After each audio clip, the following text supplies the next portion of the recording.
저와 함께 종교개혁 정신, 종교개혁 5가지 정신에 대해서 함께 나누고 있습니다. 이 5가지 오직이라고 해서 5 솔라라고 하는 것을 우리가 함께 나누고 있는데요.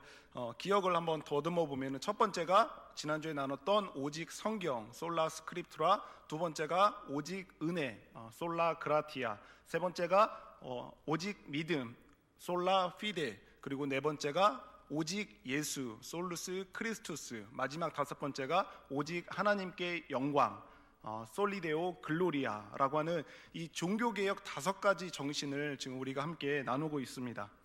이런 것들이 저와 여러분들에게 있어서 조금은 어색하고 낯설게 여겨질지 모르겠습니다. 하지만 이 종교개혁의 5가지 정신은요, 정상적인 그리스도인이 하나님 중심적인 신앙과 또 하나님 중심적인 삶을 살아가기 위한 근간이 되는 것이기 때문에 매우 중요한 내용이다라고 하는 걸 좀 기억하시고 잘 들어주셨으면 좋겠습니다. 지난주에 오직 성경을 첫 시간으로 함께 배웠습니다. 오직 성경, 솔라 스크립투라. 왜 그들이 그토록 오직 성경이라고 그렇게 외쳤는가라고 하는 3가지 이유를 함께 나눴는데, 첫 번째는 성경만이 가장 정확한 하나님을 알 수 있게 하기 때문에 오직 성경이라고 이야기했고, 두 번째는 오직 성경만이 구원에 이르는 지혜를 얻을 수 있게 하기 때문에 오직 성경이라 했고, 또 세 번째가 오직 성경만이 저와 여러분들의 삶의 유일한 삶의 기준과 규범이 되기 때문에 오직 성경이다라고 이렇게 외쳤다라고 했습니다. 오늘은 그 두 번째 시간으로 오직 은혜라고 하는 주제로 여러분들과 함께 말씀을 나누도록 하겠습니다. 종교개혁이 일어나고 나서 한 세기가 흘러서 영국의 한 크리스천 작가가 태어납니다. 그의 이름은 존 버년입니다. 존 버년이라고 하는 사람이 쓴 철로 역정이라고 하는 책을 아마 여러분들 다 한 번쯤은 들어보시고 그리고 읽어보셨을 겁니다. 이 책은요, 성경 다음으로 많은 언어로 번역된 책이고, 그리고 전 세계, 전 인류 가운데 가장 많이 읽힌 책이라고 하는 평가를 받는 명작 중의 명작입니다. 이 소설은요, 크리스찬이라고 하는 그 주인공 이름인데요, 이 주인공이 자신이 살던 이 멸망의 도시를 벗어나서 천국을 향해 가는 그 순례자의 여정을 다루고 있는 소설책입니다. 이 순례자의 여정 중에 한 부분을 저와 지금 짧은 영상으로 좀 함께 한번 보고 이어서 말씀을 좀 이어가도록 하겠습니다. 영상 틀어주시면 감사하겠습니다. 여기 나오는 이 크리스찬은요, 무거운 짐을 지고 지금 순례의 길을 잘 가고 있었습니다. 그런데 가던 중에 이 세상 잘난이라고 하는 이름을 가진 이 사람이 넓고 편한 길이 있다라고 하는 그것을 알려주고 거기로 갈 것을 안내를 받고, 이 크리스찬이 가던 길에서 벗어나서 지금 그 안내자의 길을 따라서 가는 도중에 지금 이 율법 언덕이라고 하는 것을 만나게 된 것입니다. 그래서 이 크리스찬은 이 율법 언덕을 끝까지 오르면 무거운 짐도 벗고 자유로워질 것이라고 생각했지만 결론은 보셨다시피 실패하고 말았던 것을 우리가 함께 보았습니다. 지금 우리가 영상으로 보았던 이 크리스찬의 모습과 같은 모습을 보여준 게 바로 오늘 본문의 수신자였던 로마에서 신앙생활을 하고 있던 로마 교회의 성도들이 이와 같은 모습을 보여주고 있었습니다. 예수님과 제자들로부터 받았던 그 원래의 복음에서부터 벗어나서 거짓 교사의 가르침에 미혹되고 말았던 것입니다. 그들이 하나님으로부터 죄를 용서받고 의롭다고 여겨지기 위해서는 율법을 잘 지켜야 한다고 생각을 한 것입니다. 이렇게 미혹된 로마 성도들에게 사도 바울은 이렇게 이야기하고 있습니다. 로마서 3장 19절에서 20절 말씀에 이렇게 이야기합니다. 우리가 알거니와 무릇 율법이 말하는 바는 율법 아래에 있는 자들에게 말하는 것이니 이는 모든 입을 막고 온 세상으로 하나님의 심판 아래에 있게 하려 함이라. 그러므로 율법의 행위로 그의 앞에 의롭다 하심을 얻을 육체가 없나니 율법으로는 죄를 깨달을이니라 라고 이렇게 말을 하고 있습니다. 이와 비슷한 거짓 가르침에 미혹을 받아 어려움을 당했던 또 하나의 교회가, 대표적인 교회가 있는데 그 교회는 바로 갈라디아 교회였습니다. 이 갈라디아 2장 16절에도 사도 바울이 이렇게 이야기합니다.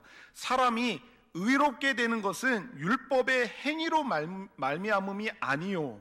그리고 마지막에서도 율법의 행위로서 의롭다함을 얻을 육체가 없느니라 라고 이렇게 갈라디아 교회 성도들에게 이야기를 해줬습니다. 거짓 선지자들과 교사들이 계속해서 외쳤던 것, 이때 당시에 로마 교회 성도들에게 너희가 하나님 여호와께 죄를 용서받고 구원받기 위해서는 할례를 행해야 돼. 다른 것으로는 안 돼. 할례를 행해야 되는 거야. 그리고 이방인들과 같이 밥도 먹으면 안 돼. 그리고 식사하기 전에 반드시 손은 씻어야 되는 거야. 이것도 하고 저것도 행해야 돼 라고 하면서 율법을 철저히 지켜야지만 구원받을 수 있고 하나님 앞에 의롭다함을 받을 수 있다라고 그렇게 로마 교회 성도들을 미혹했던 것입니다. 믿음으로 구원을 얻는다고? 야, 그런 거 없어. 하나님의 은혜로 구원을 받는다고? 그런 거 없어. 웃기는 소리 하지 마 라고 하면서 이것저것 율법을 계속해서 행해야 된다라고 그렇게 로마 교회 성도들을 미혹해서 그 원래의 믿음에서 떨어지게 만드는 그런 모습을 보였던 것입니다. 종교개혁이 일어날 당시에 많은 교회 안에 있던 사람들이 갖고 있던 생각도 이와 매우 비슷했습니다. 당시 중세 교회에서는요, 구원의 필수 요소라고 하는 것은 고해성사, 그리고 세례, 그리고 선행을 해야 되는 이것들을 구원을 얻기 위한 필수 요소라고 그렇게 가르쳤습니다. 이런 구원의 필수 요소를 사람들에게 요구했고, 그리고 이것들을 행하지 않으면 구원받을 수 없다라고 사람들을 가르쳤습니다. 그래서 당시 사람들은 구원을 얻고 싶은 마음에 교회가 시키는 대로 믿음이 없음에도 세례를 받았고요. 그리고 진심으로 그 죄를 회개하거나 참회하지 않으면서도 형식적이고 습관적으로 사제들 앞에 나와서 나의 죄를 고백하는 일을 반복을 했습니다. 이런 이유들이 있었기 때문에 당시 베드로 성당을 짓는데 돈을 마련하기 위해서 고안해낸 면죄부라고 하는 이것이 당시 팍팍하고 그리고 가난한 삶을 살았던 많은 사람들에게 그렇게 불티나게 팔릴 수 있었던 이유가 된 것입니다. 이런저런 것들 하기도 정말 힘들고 귀찮았는데 돈만 주고 면죄부를 사기만 하면 죄가 사해질 뿐만 아니라 연옥에 있는 나의 가족들도 천국으로 옮길 수 있다라고 하니 이것처럼 좋은 이야기는 아마 없었을 것입니다. 그러니까 그렇게 어려운 삶이었는데도 불구하고 꽤 가격이 나갔던 그 면죄부를 그렇게 사람들이 많이 샀던 것이었습니다. 당시 면죄부 판매에 있어서 판매왕을 차지했던 사람이 당시 수도의 사제였던 요한 테첼이라고 하는 사람이 있었습니다. 이 면죄부에 있어서 판매왕이었던 이 요한 테첼은요, 다음과 같은 거짓말로 사람들을 현혹하며 이 면죄부를 수도 없이 팔아댔습니다. 제가 이 요한 테첼이 판매할 때 이야기했던 글을 한번 읽어봐 드리겠습니다. 여러분이 사랑하는 죽은 친척들과 친구들이 여러분을 향해 애원하며 부르짖는 소리에 귀를 기울이시기를 바랍니다. 우리를 불쌍히 여기시오. 우리는 무서운 고통 중에 빠져 있는데 당신들은 적은 돈으로 우리를 건져낼 수 있지 않소? 여러분들은 저들을 건져내기를 원치 않습니까? 아버지가 아들에게, 어머니가 딸에게 애원하며 부르짖는 소리에 귀를 기울이십시오. 동전으로 여러분들의 부모들을 구해낼 수가 있습니다. 동전이 궤 속에 떨어지는 소리와 함께 그들의 영혼이 연옥에서부터 벗어나게 될 것입니다. 라고 하는 말도 안 되는 소리로 당시 수많은 사람들을 미혹해서 이 면죄부를 팔아서 결국 자신들이 원하는 일들을 행했던 것이었습니다. 이런 교회의 거짓된 가르침과 당시의 사람들의 성령에 대한 무지로부터 그들을 구해내기 위해서 종교개혁자들이 그토록 오직 은혜를 외쳤던 것이었습니다. 우리를 영원한 죽음과 죄로부터 구원하시는 하나님의 구원하심에는요, 우리들이 열심히 지켜낸 율법의 행위라든가 아니면 많은 선행과 섬김으로 성취한 공로가 들어갈 조금의 틈도 있을 수가 없습니다. 지난 1월 첫째 주에 제가 요한복음 3장 16절 말씀으로 여러분들과 말씀을 나눌 때 이야기했던 건데요, 우리가 받는 구원, 그 구원의 계획부터 시작해서 그 계획을 실행하시는 것, 그리고 그 실행하신 그 계획을 믿는 자들에게 적용하시며 그 구원이 마지막 날까지 완성되는 이 구원의 처음부터 마지막까지 모든 일을 누가 하신다고 했습니까? 하나님이 하시는 일이다라고 한 거예요. 이 우리를 구원하시는 모든 전 과정에 있어서 인간이 참여할 그 어떠한 영역도 없다라고 하는 거죠. 모든 구원이 하나님이 다 하신다라고 하는 겁니다. 90%는 하나님이 하고 그래도 10% 우리의 그 뭐가 좀 있어야 되지 않겠습니까? 성경은 절대 그런 것을 가리키지 않습니다. 구원의 모든 주권은 오직 하나님께만 있음을 가르쳐 주고 있는 것입니다. 우리를 의롭다 하시고 구원하심은 오직 하나님의 은혜로 우리에게 값없이 주어지는 것입니다. 우리 로마서 3장 24절을 한번 같이 읽어보겠습니다. 로마서 3장 24절입니다. 시작. 그리스도 예수 안에 있는 속량으로 말미암아 하나님의 은혜로 값없이 의롭다 하심을 얻은 자 되었느니라. 아멘. 아멘. 그리스도 안에 있는 속량으로 말미암아 하나님의 은혜로 값없이 의롭다 하심을 얻었다라고 그렇게 이야기하고 있고, 28절에도 그러므로 사람이 의롭다 하심을 얻는 것은 율법의 행위에 있지 않고 믿음으로 되는 줄 우리가 인정하노라 라고 이렇게 선포하고 있습니다. 우리들은요, 이렇게 예수 그리스도를 믿는 믿음으로 말미암아 값없이 주어지는 이 은혜의 구원에 무엇인가를 덧붙이려고 하는 행위를 멈춰야 됩니다. 하나님께서 그리스도로 말미암아 우리에게 값없이 주신 이 구원인데 여기에 계속해서 우리들의 그 죄된 본성은 무엇인가를 계속 덧붙이려고 하는 거예요. 오직 은혜로만 주어지는 그 구원에 우리들의 그 무엇인가를 자꾸 덧붙이려고 하는 시도를 멈춰야 한다라고 하는 말입니다. 내가 이 정도 열심히 살아야 천국에 들어갈 수 있는 거 아니야? 라든가, 그래도 나는 이만큼의 착한 일을 했으니까 천국에 들어갈 수 있을 거야. 내가 이 정도 헌금은 해야, 이 정도 11조는 해야 천국에 들어갈 자격이 있는 거지. 라든가, 아무리 그래도 교회에서 이 정도 사역은 하고 또 이 정도 봉사와 희생은 좀 해야 천국에 갈 수 있지 않을까? 착한 마음씨를 가지고 많은 사람들에게 양보하고 그리고 덕을 쌓으며 살아야 천국에 들어갈 수 있는 거지. 예수 그리스도라고 하는 그 십자가의 공로로 말미암아 값없이 들어가는 하나님의 구원에 우리들의 마음은 신앙생활을 하면서도 계속 무엇인가를 덧붙이려고 하는 거예요. 에이, 그래도 그렇지. 이렇게는 좀 해야지. 이것은 행해야지. 이 정도는 해야 되지 않겠어? 라고 하는 그 무엇인가를, 나의 그 무엇인가를 계속 덧붙이려고 하는 시도를 하고 있다라고 하는 말입니다.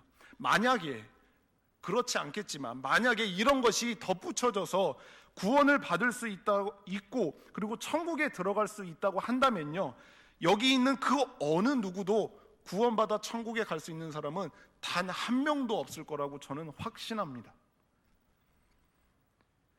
지금 우리끼리 지금 여기 이렇게 모여서 있어서 잘 이렇게 모르겠지만 이게 우리가 서로 이렇게 표면적으로 볼 때는요, 꽤 그냥 그럭저럭 괜찮고 그리고 경건하고 그리고 거룩하고 깨끗한 것처럼 이렇게 보이지 않습니까? 하지만 사람의 마음을 꿰뚫어 보시는 그 하나님께서, 거룩하신 하나님 앞에서 깨끗하다, 나는 경건하다, 그래도 나는 봐줄만 하다라고 자신할 수 있는 사람은 아마 여기 아무도 없을 거라고 생각을 합니다. 만약에 사람의 이 마음과 생각을 이렇게 USB로 뽑아내서 그것을 영상으로 만들어낼 수 있는 장치가 만약에 있다고 한다면 그것을 지금 만드는 거 가지고 저와 여러분들의 어제 하루 동안의 생각과 마음들을 USB에 영상으로 만든 것을 지금 이 시간에 저 영상이 만약에 틀어낸다면은 저부터 당장 이 강단에서 내려와서 아마 주랭랑을 치고 말 겁니다. 여러분들은 나는 그래도 어제 하루 동안의 생각과 마음은 괜찮았어라고 그렇게 자신하면서 여기서 그 영상을 시청할 수 있는 사람은 아마 없을 겁니다. 우리에게 있는 그 어떤 대단한 것일지라도 거룩하시고 의로우신 하나님 앞에 의롭다고 인정을 받을 만한 것은요, 눈꼽만큼도 없습니다. 마태복음 7장에 보면은 예수님의 제자들이, 많은 사람들이 이렇게 이야기했죠. 우리가 주의 이름으로 선지자 노릇을 했고 주의 이름으로 귀신을 쫓았을 뿐만 아니라 주의 이름으로 많은 권능을 행하지 않았습니까? 라고 그렇게 예수님 앞에 이야기하자 예수님이 뭐라고 대답했습니까? 내가 너희를 도무지 알지 못한다. 내게서 떠나가라. 라고 그렇게 이야기하는 것을 우리가 알고 있습니다. 우리가 하나님께 구원을 받고 의롭다고 인정을 받을 수 있는 것은요, 내가 잘나서가 아니에요. 내가 뭐 그럭저럭 다른 사람보다 착하고 선해서 그런 게 아니에요. 대단한 무엇인가를 이루고 성취해서도 아닌 것이죠. 오직 예수 십자가의 보혈로 그 모든 죄악들을 정결케 하시는 하나님의 은혜가 있기 때문에 오늘도 우리는 담대하게 주님 전에 나와서 주님을 예배할 수 있는 것입니다. 그거 없으면은 하나님 앞에 의롭다고 인정을 받을 사람이 아무도 없다라고 그렇게 성경이 선포하고 있는 것입니다. 말씀을 마무리하려고 하는데요, 우리는 간혹 구원의 확신에 대해서 이야기를 하곤 합니다. 구원의 확신. 나 정말 구원 받은 건 맞나? 나 정말 이렇게 살아도 이렇게 살다가 죽어도 천국에 갈 수 있는 건가? 라고 하는 그런 구원의 확신을 생각할 때가 있습니다. 여러분들 반드시 기억했으면 좋겠습니다. 우리들의 구원의 확신은요, 나의 행함이나 나의 어떠함으로 결정짓거나 확신할 수 있는 것이 아님을 기억하시기 바랍니다. 우리의 구원의 확신은요, 하나님께서 나의 인생 가운데 어떠한 일을 행하셨는가에 따라서 그 구원의 확신이 결정이 되는 것입니다. 내가 이만큼 살았고, 내가 이만큼 놀라운 일을 행했고, 내가 이만한 대단한 사역들을 이루었고, 이만큼 그럭저럭 괜찮게 살았어, 그것을 가지고 나의 구원의 확신을 삼아서는 안 된다라고 하는 거예요. 내 인생 가운데 우리 하나님께서, 예수 그리스도께서 나를 위해서 어떤 일을 행하셨는지 그것에 따라서 나의 구원의 확신이 결정된다라고 하는 말입니다. 나와 같은 죄인을 구원하시기 위해서 그분께서는요, 하늘 보좌를 버리고 이 땅에 사람으로 오셨고요, 나와 같은 죄인을 구원하시기 위해서 고통스러운 십자가를 지고 거기서 죽기까지 하셨습니다. 예수 그리스도께서 나를 위해 이렇게 놀라운 일을 행하셨으므로 인해 나의 구원은 확신할 수가 있는 겁니다. 이것을 믿는 믿음이 나에게 있다면, 하나님께서 나의 삶 가운데 이 놀라운 일을 행하셨음을 믿는 믿음이 있다면 그 구원은 절대로 흔들리지 않는 거예요. 비록 내가 지금 내가 보기에도 믿는 자의 삶을 살고 있지 않는 것 같은 모습이라 할지라도, 아니 심지어 심각한 범죄를 저지른 그 지경에 이르렀을지라도 내가 정말 나의 삶 가운데 예수 그리스도께서 이 놀라운 일을 행하셨음을 마음으로 진심으로 믿는다면 그 구원의 확신은 우리가 말할 수 있다라고 하는 것입니다. 마지막으로 우리에게 하나님의 은혜로 값없이 주어진 이 구원을요, 결코 하찮게 여기지 않으시기를 바랍니다. 값없이 주어진 거니까, 내가 뭐 하지도 않고 그냥 값없이 주어진 거니까 믿기만 했는데 그냥 주어졌네? 라고 하는 식으로 이 값없이 주어진 이 은혜를 하찮게 여겨서는 안 되는 것입니다. 공짜로 주어진 구원이라고 이 구원을 하찮게 여기는 사람들은요, 구원? 그래 이제 됐지, 구원은 이제 됐어, 그러니까 이제는 좀 내 인생 좀 더 즐기면서 좀 살아보자. 좀 더 안락하고 좀 더 편안하게 좀 살아보자. 이제 좀 누리면서 구원은 이제 됐으니까 이제 내 인생 좀 즐겨보자. 누려보자. 좀 더 행복하고 좀 더 편안하게 살아보자 라고 하는 생각을 갖게 되는 겁니다. 하나님의 은혜로 값없이 주어진 이 구원은요, 하나님의 아들인 그 독생자 예수 그리스도의 핏값을 주고 얻게 된 구원이라고 하는 사실을 절대로 잊어서는 안 됩니다. 우리에게 값없이 주어진 거지만 하나님께서는 그의 아들을 십자가에 잡아 죽이기까지 하면서 그의 핏값으로 얻어낸 구원이라고 하는 사실을 단 한순간도 잊지 않으시는 저와 여러분들이 되었으면 좋겠습니다. 이런 구원의 가치와 크기와 영광을 기억하며 살아가는 하나님의 자녀들은요, 살아도 주를 위해 살고 죽어도 주를 위해 사는 삶을 살 수밖에 없습니다. 필연적으로 그렇게 되는 거예요. 그에게 있어서 구원의 가치가 그만큼의 크기니까, 그를 구원하기 위해서 어떤 일들이 치러졌는지를 그가 알고 있기 때문에, 그 구원의 영광이 얼마나 큰 것인지 알기 때문에 그럭저럭 편안하게 안락하게 즐기면서 남은 여생을 살려고 하는 삶을 살 수가 없는 겁니다. 그렇게 어떻게 그런 인생을 살 수가 있어요? 사람이 나 대신 장기 기증을 하고 나 대신 나를 구원하기 위해서 사람이 나 대신 그렇게 희생했다라고 해도 그 사람을 위해서 그 한 인생 그를 위해서 살지 않겠습니까? 하물며 만물의 창조주가 되시며 우리의 창조주가 되시는 그 하나님께서 나를 위해 죽으셨는데 어찌 내 인생 구원은 됐으니까 이제는 편안하게 안락하게 그렇게 즐기면서 살다가 할 생각을 하겠습니까?